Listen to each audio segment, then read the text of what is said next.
major parking changes rolling into the ByWard Market. So sorry, it's only 3 hours you can park here? All right, well, obviously that's pretty not beneficial for a lot of people. How businesses and drivers are reacting to the move that could have sweeping implications. The federal New Democrats have a new leader. The new leader of Canada's NDP, Avi Lewis. Avi Lewis elected as the head of the party as the NDP hopes to work its way back to federal prominence. More than just a morale boost for the city. The atmosphere alone was inside. I told him that. I said, it feels energy. Like everybody's pumped up. Into the middle, Vandenberg score! The Ottawa 67s continue their playoff series against the Kingston Frontenacs as businesses near TD Place soak up the benefits.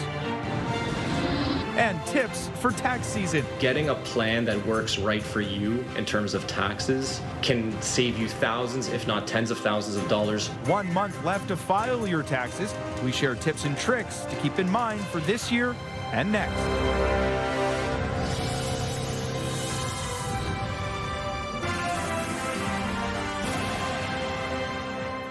Good evening and thank you for joining us. We begin tonight with big changes coming to parking in the ByWard Market. Starting tomorrow morning, one of the largest parking garages is implementing a new system, which is receiving a mixed reaction from drivers and from businesses. The building at 70 Clarence Street is switching to a 3-hour pay and display system. The garage has parking for 290 vehicles plus 6 accessible spots. CTV's Natalie Van Roy is back in studio from the parking garage with more on this. Natalie.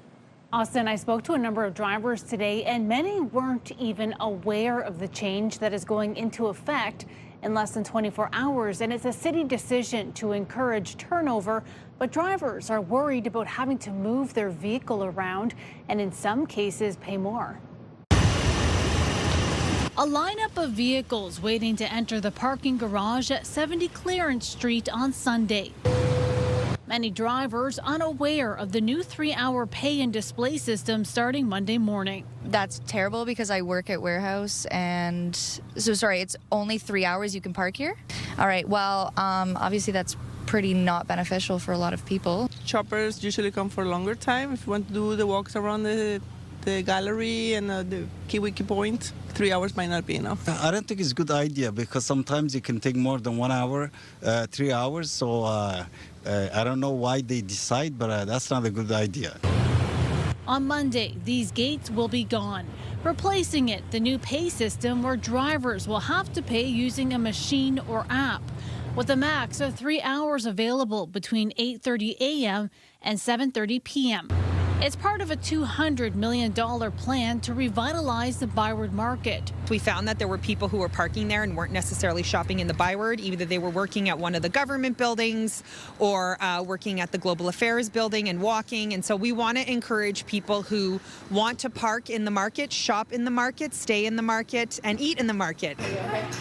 Joshua Savoy's business is next to the garage. He thinks it's a good idea. Hopefully it can get more people into the parking garage, people coming to do their shopping, and then, leaving more quickly to make more room. But some who work in the market not thrilled. I usually have 8-hour shifts, so it's kind of inconvenient for me because I'd have to move my car. I personally think it's a very bad idea for people who are working here. It will bring some issue. They will have no parking. Back at the tea store, Savoy says he hopes the change will improve the parking situation downtown. We already have so many clients that come in and say, oh, I used to come to the market all the time. There's just no parking. I never come down here anymore. There isn't any parking. Also changing, Austin, the morning special of $2 for anyone arriving after 6 a.m. and leaving before 11 a.m. Come tomorrow morning, that will no longer be available. Oh, yeah, a lot of people will be impacted, especially a lot of workers. Natalie, thank you very much for this. CTV's Natalie Van Roy reporting live for us tonight. Well, the Ottawa 67s, they were back on the ice today and looking to build momentum, hosting the Kingston Frontenacs in Game 2 of their OHL playoff series. But beyond the ice, at TD Place, there's also a ripple effect where fans, food, and local businesses are definitely seeing a pretty significant boost. CTV's Josh Morano joins us now. Josh, what's the energy like at Lansdowne ahead of this big playoff contest? Yeah, Austin, the 67s, they came out swinging, taking Game 1 of the best-of-7 series earlier this week, the first playoff game at TD Place in 2 years. And fans, of course, looking forward to seeing another win, and they're certainly bringing the energy once again. At TD Place, the stakes are higher, and for superfans Guy Prue and Lawrence Baldwin, Game 2 is another chance to bring the noise after a big opener. The atmosphere alone was inside. I told him, I said, it feels energy. Like everybody's pumped up. Line, Bowes driving the net. Bowes throws it across. They score! That Game 1 energy still lingering. The Ottawa 67 scoring 7 against the Kingston Frontenacs to start the series, and Prue says it's exactly what playoff hockey is all about. That energy was great. Like the crowd was right in it, and the players were right in it, and then it's starting to get a bit rough. Playoff hockey for sure. Hope that it's going to be a high-scoring game like the last game. I saw it was 7-4. In the first game. It's not just inside the arena, that excitement spilling into the glebe before puck drop. We've been coming for lunch, then go to the games. I think I've done, 20 games so far this year. The big event feeling is welcome news for nearby businesses, with playoff crowds bringing a noticeable bump. The excitement with the fan base, the community has been great. It's been growing and growing and growing, and even this year with the playoffs leading up down to the stretch, it's been awesome. At spots like ByWard Market, the rush is steady and 67's jerseys are aplenty, with fans fueling up to let it all out in the arena. Right from the puck drop, a couple fights to start, the crowd got into it, and the young guys' faces, they were just so excited and played so hard. It was amazing. Back inside, Baldwin says the fans have a role to play too, helping push their team as the series heats up, and hoping it's a short one. I'm actually going to this Thursday's game, Game 4. Hopefully it's we take them Game 4. Might be interesting as a fan in there, but we'll see. And on the ice, this was another thrilling one for fans inside TD Place Arena. Whitehead shot, hits a stick in front, they bang away at it, they score! Thomas Vandenberg scoring his second of the game on the power play to put the 67s up 4-1 in the second. But the Frontenacs would make it close, answering back with 2 goals in the third. But Ottawa able to hang on, shutting the door on a potential comeback, taking Game 2 4-3, moving ahead in the series 2-0. And following back-to-back victories on home ice, the 67s head on the road with momentum to Kingston for Game 3, which takes place on Tuesday. Austin. Yeah, exciting times, Josh. Thank you very much for this. CTV's Josh Morano reporting live for us tonight. Well, not only was the action on the ice heating up, the whole city was heating up because we're finally getting some spring-like conditions. I absolutely love it. Currently sitting at 6 degrees, so still a little bit cool, and we do have some precipitation in the forecast, but certainly not what we have felt for much of this spring, if you want to call it that. Tonight's low will go down to the freezing mark, 0 degrees here in Ottawa, -1 in Bancroft, and 0 degrees in Gatineau on the other side of the river as well.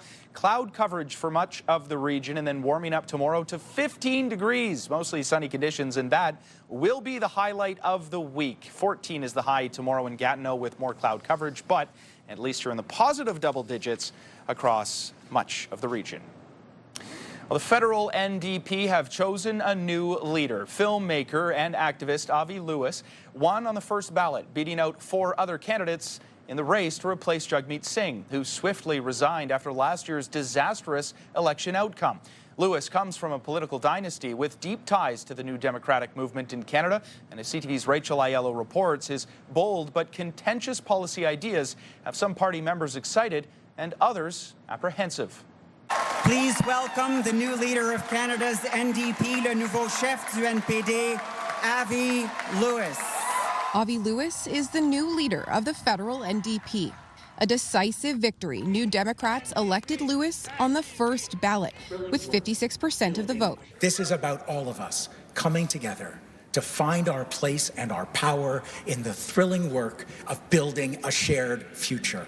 Lewis comes from a progressive political dynasty. Both his father and grandfather led New Democratic parties in this country. In his campaign platform, Lewis proposed to block any new pipelines, impose a wealth tax on the 1%, and create public options for groceries. The money is there, my friends. We need a government with the courage to go and get it for all of us.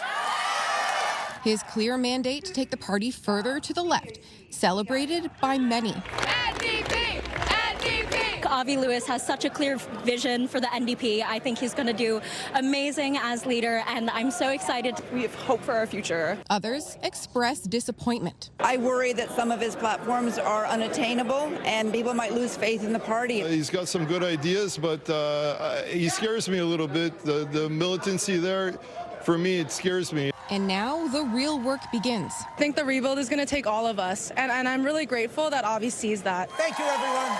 Thank you. Let's get to work. But his ability to unify is already being tested. As soon as Lewis won, the Alberta and Saskatchewan NDP came out swinging, saying his views run contrary to the party's working class roots. I know there's been a lot of talk about division, but I think that what we've seen over the course of this weekend in Winnipeg hopefully shows a brighter future for a party that has been, frankly, irrelevant for the last number of months. Lewis has inherited a party that has a long way to go to reestablish itself as a viable political option.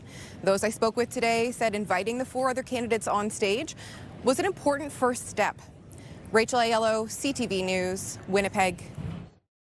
The Auditor General's recent report revealed major issues with the handling of the International Student Permit Program. The overall number of foreign students coming to Canada dropped far more than expected, and that is having a major impact on campuses right across the country, including some here in our region. CTV's Abigail Beeman has that story. At the small-town Perth Algonquin College campus, Robin Gifford will be able to finish his Heritage Carpentry and Joinery program before the campus closes in August. After big cuts, this month, the college decided another 30 programs are being phased out, citing international student enrollment as one factor. The schools found a way to abuse international students for money, and they took advantage of it. And if your institution can't run profitably without exploiting international students, that's not our fault. That's your fault. The school didn't respond to multiple interview requests by deadline. Considering it's something that's so vital to our community, they don't seem to see it that way. Do you feel Perth hasn't had a voice? Yes. The Auditor General found Canada's cap on international students did work to decrease the numbers, but they dropped off way more than projected. That's true right across the country, including here in Ontario, but smaller provinces were disproportionately impacted. There has been a damage to just that, the image or the, Canada as a study destination, I think, in general. And so we've seen that then impact. The University of Saskatchewan is not sure exactly why they've seen such a dramatic decrease and wants immigration staff to meet with them to explain. Their international student enrollment dropped 18%, while at Alberta's Lethbridge Polytechnic, international student enrollment is down about 40%, which has really impacted our budget, obviously. Which the school believes is in part due to students not wanting to choose our country due to uncertainty. Just reconsidering Canada as a place to go to school and work. Universities Canada is optimistic things can head in the right direction. What we need to do is make sure that the system's stable now for a couple of years. Let's not do anything else that sends a message to students around the world that they're not sure how the rules work in Canada. While Perth, Ontario still hopes there's a solution for their closing campus. Abigail Beeman, CTV News, Perth, Ontario. Turning now to the latest on the war in the Middle East, where strikes continued between Israel and Iran.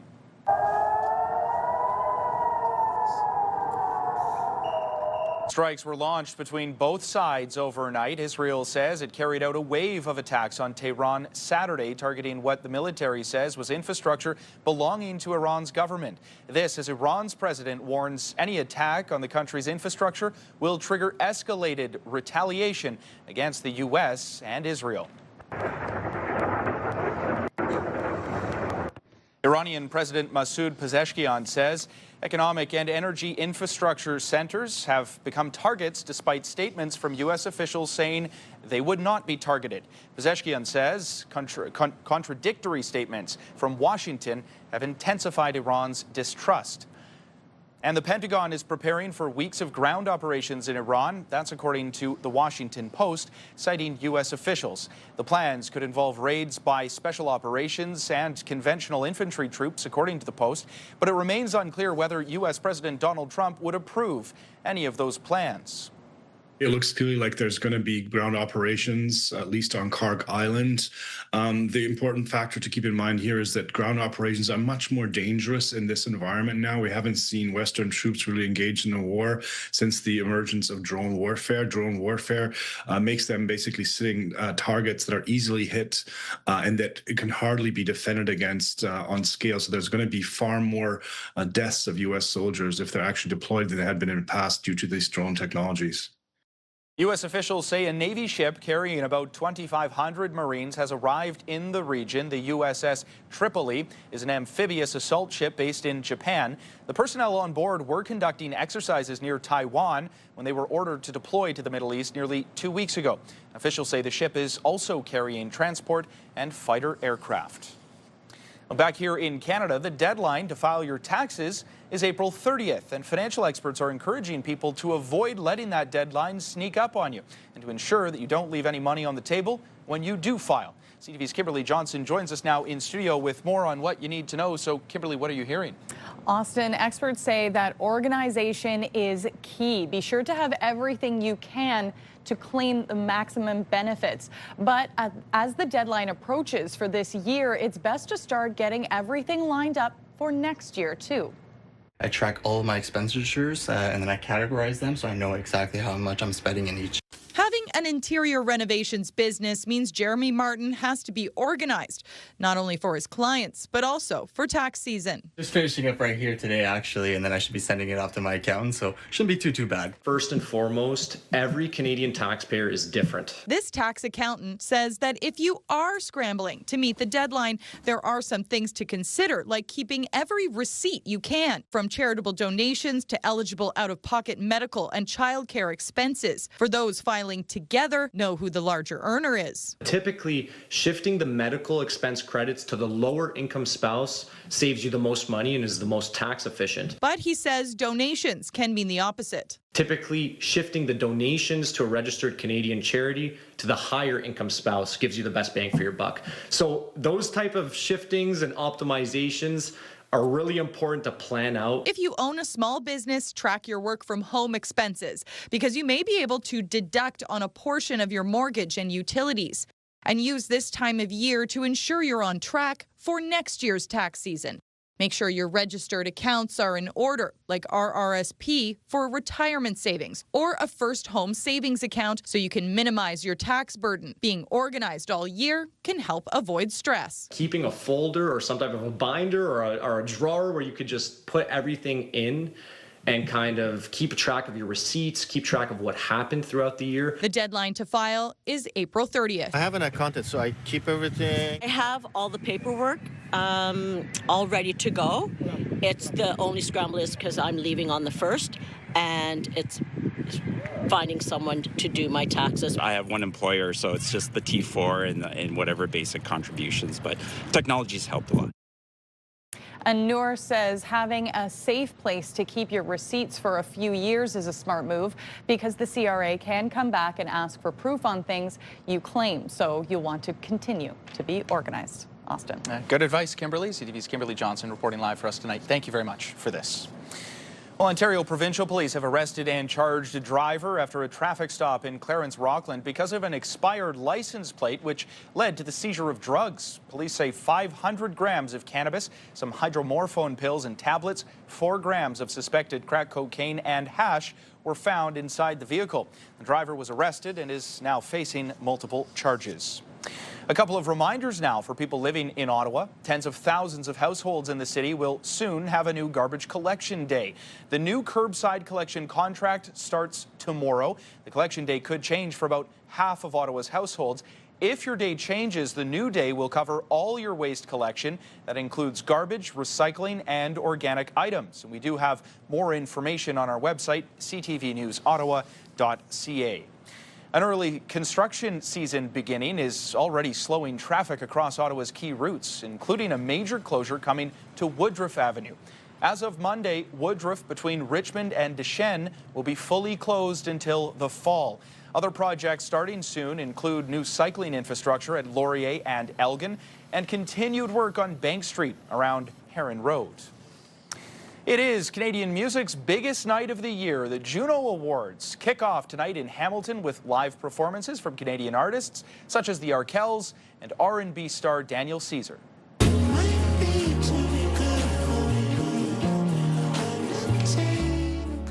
Tonight's event comes on the heels of an awards gala presentation last night with Tate McRae picking up several awards, including Single Album and Artist of the Year. The Weeknd and Justin Bieber were among some of the top nominees, although none of the A-listers are attending any ceremonies. Tonight's event is also expected to have a special guest appearance by Prime Minister Mark Carney. We do have our venue and our photographer, but we wanted to come here and do as much research as we could. Still ahead, we'll take a look at some of this year's wedding trends as couples plan for their big day at the Ottawa Wedding Show. Before we go to break, there is a live look through our Centennial Glass Skycam. It is 6 degrees. There's a live look at the highways here in our city. Smooth flowing traffic, as you would expect on a Sunday evening. Nice conditions as well.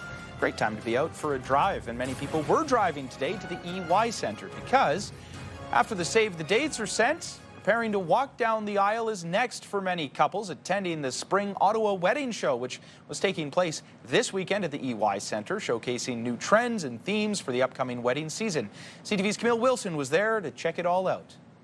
Do you want to see Chanel Lalonde and her bride crew getting to work with much to plan ahead of her big day? I'm looking for flowers, I'm looking for food, I'm looking for things that are just going to make my wedding an exciting event to be at. Cheering her on, her future mother-in-law and matron of honor best friend. Exciting. And I love every moment of it. I'm so privileged to be included in this day. She was by my side for the big day, so just happy to repay the favor. After saying yes comes the planning for the I do. Hundreds of brides and couples attending the spring wedding show at the EY Centre, looking to find the best deals, advice, and inspiration to plan their wedding day. I feel like I walked in and I was like, there's just so much to look at. I don't know where to look, but I feel like all the vendors have just been so sweet. So I'm getting an idea of food now, and I'm hopefully going to get an idea of my rental flowers next. Around 160 vendors with rentals, venues, fashion, photography, entertainment, food, and some growing trends. Seeing more and more of an interest from the vendor side in terms of rural type barn weddings is becoming very, very popular. People certainly are doing more smaller weddings, even backyard weddings in some cases. One of the most important parts of the big day is the decor, but most tasty is the dessert. And grooms wanting to experience every moment. I know it's her day, but it's also our day, so I want to be here for all of it. For brides Gloria Yu and Cynthia Clowes, trying to feel less overwhelmed. It was really intimidating at first.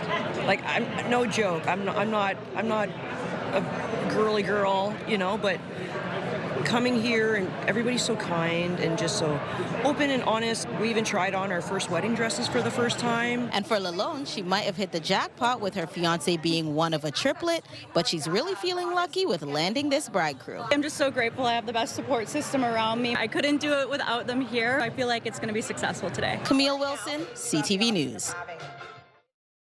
A lot of people planning their weddings. Hopefully their big day is nice and sunny like what we experienced today, because we do have a warm-up that started today and it's going to continue tomorrow, but it won't last too long. There's actually a freezing rain statement that's in effect from Environment Canada, but we will enjoy this weather while it sticks around. You can see little activity on the satellite radar. We did have some light cloud coverage over the course of today. Out on the East Coast, it's -8 degrees in St. John's, 0 in Charlottetown, 3 degrees in Fredericton. We are currently sitting at 8 degrees now. It is warming up slightly, and you can see Toronto at 10, Windsor at 12 degrees. We have some of those conditions, even warmer, in store for us here in the nation's capital for tomorrow. More on that in just a moment, but for now, let's take a look at Edmonton at -6, Calgary -5 degrees. It's cool in the prairies, but it's warm on the west coast. 7 for Vancouver, which is very seasonal for this time of year, and the cloud coverage is to be expected out there as well. 0 degrees, that is the low for this evening. Partly cloudy conditions, mainly sunny, and 15 for tomorrow. We're going to bask in that sunshine and enjoy it as much as we can, because you're going to see the 7-day in just a little bit. But for now, we'll focus on the positives. 12 degrees is the high for the Ottawa Valley. We're expecting 14 as the high with mainly sunny conditions along the Seaway, but wind coming in a little bit stronger than what we're expecting here in Ottawa, 26 kilometers an hour for the Seaway tomorrow. The 7-day shows us that unfortunately we do have those periods of freezing rain in store for Tuesday as well as Wednesday, and a 60% chance of showers on Thursday. So 0 degrees is the high, just 0 on Tuesday, 8 degrees on Wednesday. Cloud coverage and precipitation in the forecast, as I mentioned earlier, for the next 7 days. So enjoy Monday, folks, because it won't get any better than that, at least not for the next week or so. Well, the 4 crew members of NASA's historic Artemis II mission, including Canada's Jeremy Hansen, are preparing to launch into space as soon as next week. The mission is a key stepping stone to building a base on the moon and creating more sustainable space travel. So we've sent Artemis I, which was an uncrewed spacecraft that nobody on board, went around the moon and came back. That mission did not go as planned. There were some big surprises in terms of how the heat shield performed. So adjustments had to be made. It took a couple of years, but now we're ready for phase 2. And so this is Artemis II. This is to send these 4 astronauts up around the moon and back, and to test all the systems that are involved with that, so that we can move on to Artemis 3 and then Artemis 4, which will be landing on the moon and walking around. The Artemis II mission has faced multiple delays in the lead up to the launch. The crew is expected to take off April 1st at 6:24 p.m. Eastern Time. But if there are more delays, there are 6 other windows for liftoff between the 2nd and the 30th. This will be the first human moon mission in more than half a century, with the crew set to orbit around the moon, paving the way for a moon landing in 2028. Hansen will be the first non-NASA astronaut to join a lunar mission. Exciting times for sure. Still to come, now that Bill C-12 has become law, the legislation introduces major restrictive changes to Canada's asylum system. CTV's Judy Trin will have more on the new measures after the break. Get the latest live local breaking news. Sign up now for our morning and evening CTV News Ottawa newsletter. The best local content from CTV News, Your Morning Ottawa, and News Talk 580 CFRA. Get it all in one place. Sign up now at ctvnewsottawa.ca. The CTV News Ottawa newsletter is brought to you in part by CAA Business.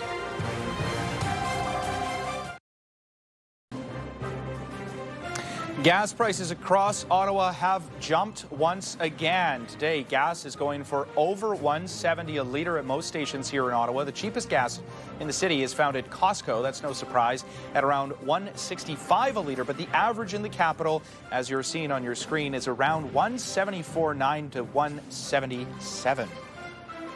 And if you haven't filled up yet, now may be the time. Some gas analysts are expecting prices to jump once again this week after a rebel group from Yemen joined the conflict in the Middle East. And it's not just car travel that's expected to take a hit, as CTV's Kelly Gregg reports.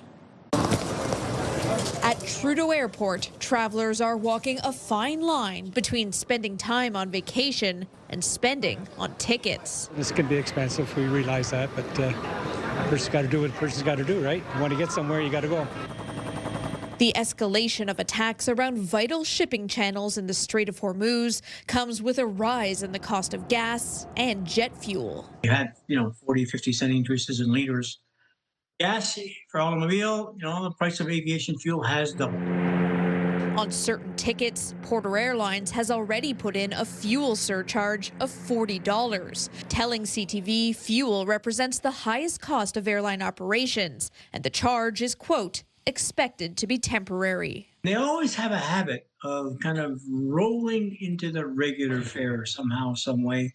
It's very rare I've seen those fuel surcharges really disappear. Some travelers with short hops say next time they'll drive. But I have an hybrid. But it's not much better on the ground. Around Montreal Sunday afternoon, prices were already at $1.93. This is the week. Get prepared because we are probably going to go over the $2 a liter mark in the next 24 to 48 hours. If you think prices are bad now, well, just wait.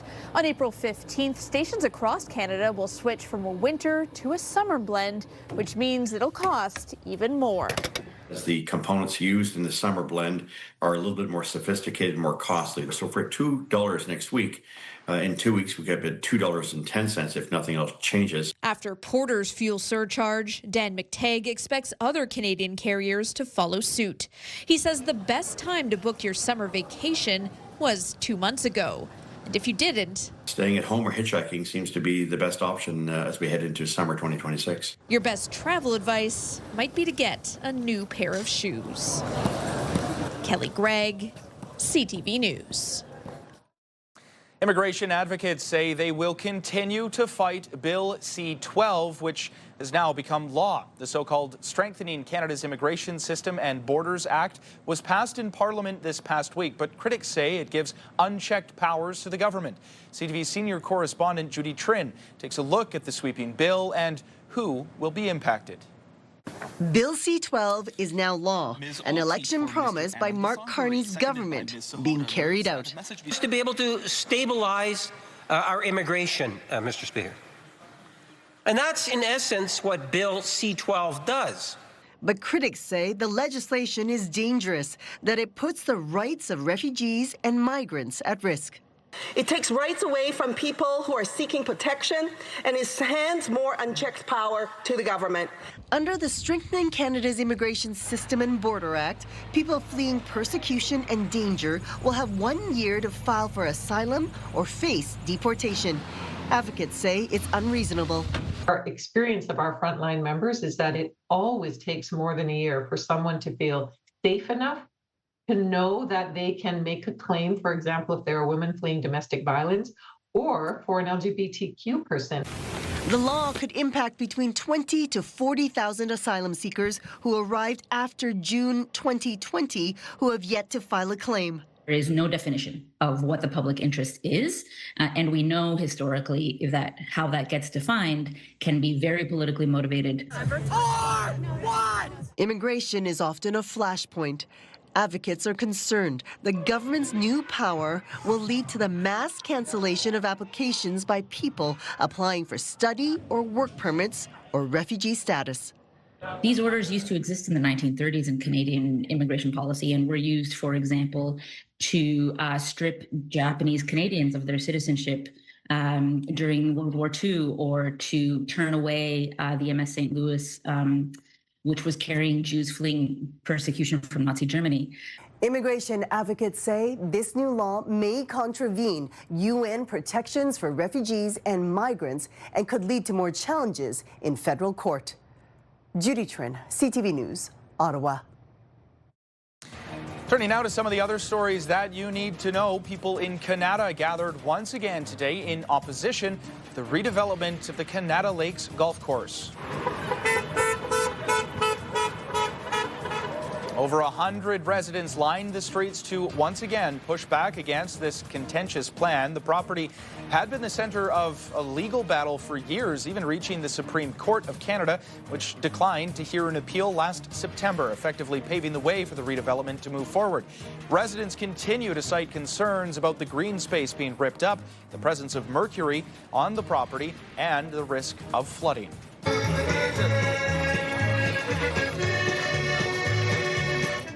The Vanier Sugar Festival has wrapped up for another year. Hundreds of visitors taking in the live music, lumberjack skills competitions, art projects, and of course, a bunch of delicious eats, all this weekend at Richelieu Park. This year, the festival celebrated 41 years in the community. Ottawa, in comes Brianne Jenner. Ball pass to Leslie now. Oh, look here, Leslie scores! The Ottawa Charge will look to build off of that thrilling overtime win against Montreal last week when they visit the Seattle Torrent tonight. The Charge coming into the game with 30 points on the year. That's good for 5th in the league standings. The Torrent are struggling this season. They're actually dead last in the PWHL with just 22 points. Tonight's game starts at 7 o'clock. It's taken by Hellier towards the goal, scores!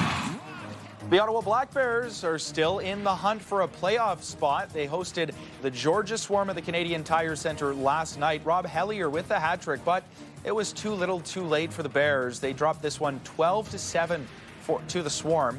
Ottawa has just 2 games left in the regular season. They play next on April 10th at the CTC when they take on the Toronto Rock.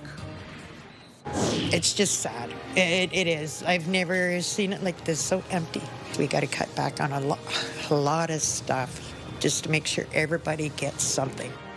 Still ahead, food banks under pressure, and many now are forced to cut back on how much they can help. Ottawa's favorite cash contest is back, and it's big. Move 100's $50,000 Beat the Bank. 7 vaults. You decide how much to take home. Sound the alarm, you lose it all. Be listening weekdays for your chance to win.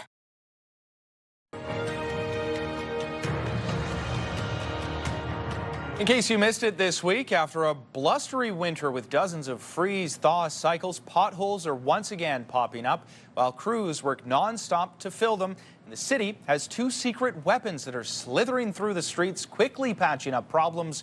CTV's Tyler Fleming takes a look at the Python 5000. Come spring, there's a pesky problem that always pops up. It's actually more of a dip in the road, potholes, and no one likes them. Nobody. Some are avoidable. Just keep your eyes on the road. Others not so much. I've probably been through a few potholes with my bad car because the muffler is now loose. There are some notorious bad roads. Like parts of Bank Street. After a winter which saw dozens of freeze-thaw cycles, ice and water heaves and loosens pavement. That's how the hole is made. And this is how some are fixed. Taking a bite out of bad roads, the Python 5000 slithering down streets, hunting potholes for a seriously rapid patch. They're typically filling hundreds of potholes in a shift. Instead of buying, the city says it's renting 2 units, steering clear of the high maintenance cost. While dozens of crews are out continuing to fill potholes the traditional way, the self-contained Python 5000 works best at tackling busy roads. It allows us to really focus on specific areas, really our problem spots where we want to limit our staff that are out working on the roads. With that one-person operation, they do not have to get out of the vehicle, so it's much safer working through intersections on higher speed roadways where the risk is higher for staff working on the road. Each year, the city fills around 200,000 potholes so far this winter, over 57,000. Residents can help the city find those potholes too by reporting them online. Over 12 tons of asphalt's been dumped in 3 days already, so we need your help.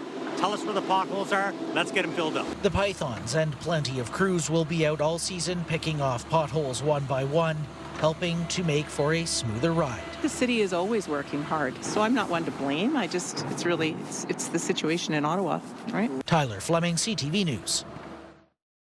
Rising demand and limited donations, those appear to be the recipe for distress that many Canadian food banks are now facing during unprecedented usage. As CTV's Alison Bamford tells us, some food banks have been forced to cut back on how much they can help out.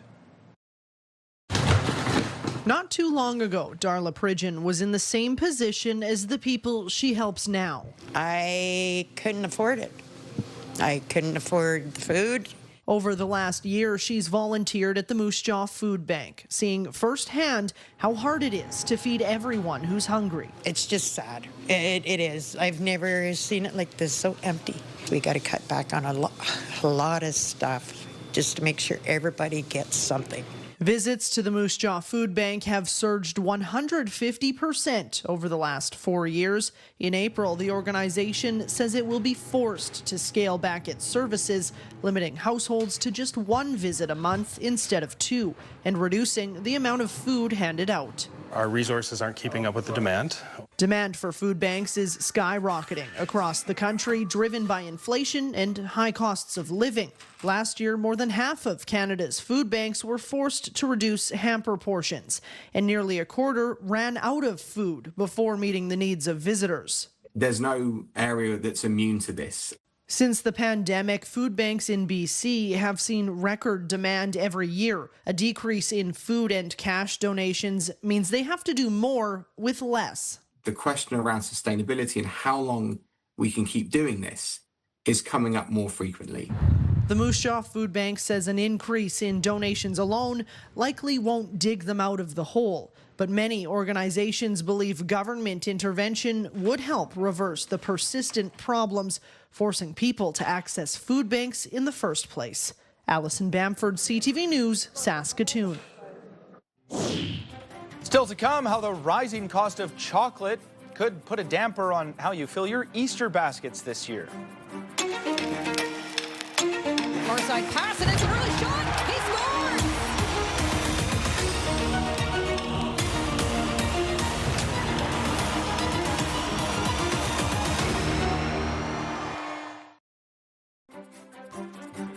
A pre-Easter heist means there could be a shortage of Kit Kat bars in Europe.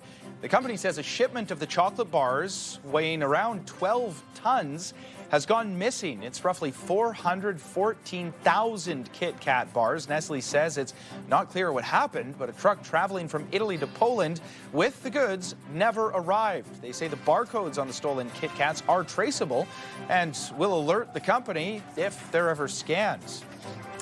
And with Easter just over a week away, if you haven't picked up any festive Easter treats yet, you may be in for a not-so-sweet surprise. As CTV's Vanessa Wright reports, the price of chocolate is up yet again this year. Experts say chocolate has silently increased by 10% since last year. Well, you kind of get used to it. Everything else has gone up, so you kind of take it for granted. The good news is cocoa futures are trending down, according to food policy expert Sylvain Charlebois. The bad news, prices aren't expected to drop until next year. Be careful with sales. They're not really sales. They'll show you a chocolate bunny that is on sale 10% off, 20%, but they're not really lower priced compared to last year, unfortunately. It's a reality the owners of Whim Chocolate in Halifax know all too well. The price of their base chocolate has increased by 100%. We are really committed to keeping our quality at the highest standards that we possibly can. And that may involve an increase in price, but we're not going to compromise on the quality of our chocolate. As for whether Easter sales will be affected by current chocolate costs, Parker says they won't know the full scope until after the holiday. You could have one person that comes in and buys everything that they see. You know, money's not an object. And other people are like, oh, well, you know, I might just get one instead of, you know, multiples that I would have gotten in the past. Vanessa Wright, CTV News. Coming up, the boss of Banff is awake. We'll tell you all about the famous bear, now out of hibernation, out of the break. But before we go to break, here's a live look through our Centennial Glass Skycam. It's a gorgeous 8 degrees. Tonight, a decisive victory for the new face of the NDP. I think he's going to do amazing as leader. The plan to steer the party into the future and his deep roots in the New Democrat movement. Later on CTV National News and watch on Crave. Hairstyles, courtesy of Salon Fiorella. Here's a recap of the top local stories we're following right now. That's terrible because I work at warehouse and it's only 3 hours you can park here? Major parking changes rolling into the ByWard Market, taking drivers by surprise. How the sweeping changes are being received by drivers and by businesses. More than just a morale boost for the city, the Ottawa 67s continue their successful playoff series against the Kingston Frontenacs, taking a 2-0 lead and bringing a boost to businesses. Keeping track of donations, medical expenses, childcare receipts. So I'm going to say keeping a good organization of your receipts. And tips for tax season. What to know with just 1 month left to file your taxes and what to keep in mind for next year. One last look at the weather forecast, and finally spring has arrived here in the nation's capital. We're waking up to 2 degrees en route to a beautiful day with mainly sunny conditions. The daytime high for tomorrow, 15 degrees. And then back to some of the nasty conditions with periods of freezing rain in store for Tuesday and Wednesday. High of 8 degrees on Wednesday, 2 on Thursday with a chance of rain continuing. More rain on Friday, why not? And then cloud on Saturday. Finally for us tonight, the king of the Rockies is awake. Take a look at this guy. This is Banff's most famous bear. He's known as the Boss, and he was spotted on Friday. This video was captured by Mitch Wilson near Banff. The Boss, is a male grizzly, also known as Bear 122. It is estimated that he's about 28 or 29 years old, and he's fathered around half of the grizzly cubs in Banff National Park. He has also reportedly survived being hit by a train more than a decade ago. He's absolutely massive, and again, father to about half of the bear cubs in Banff. A true legend, and it's always a big deal when he gets spotted every year. He's out of hibernation a little earlier than usual this year, too. Good night, everybody. Thank you for watching.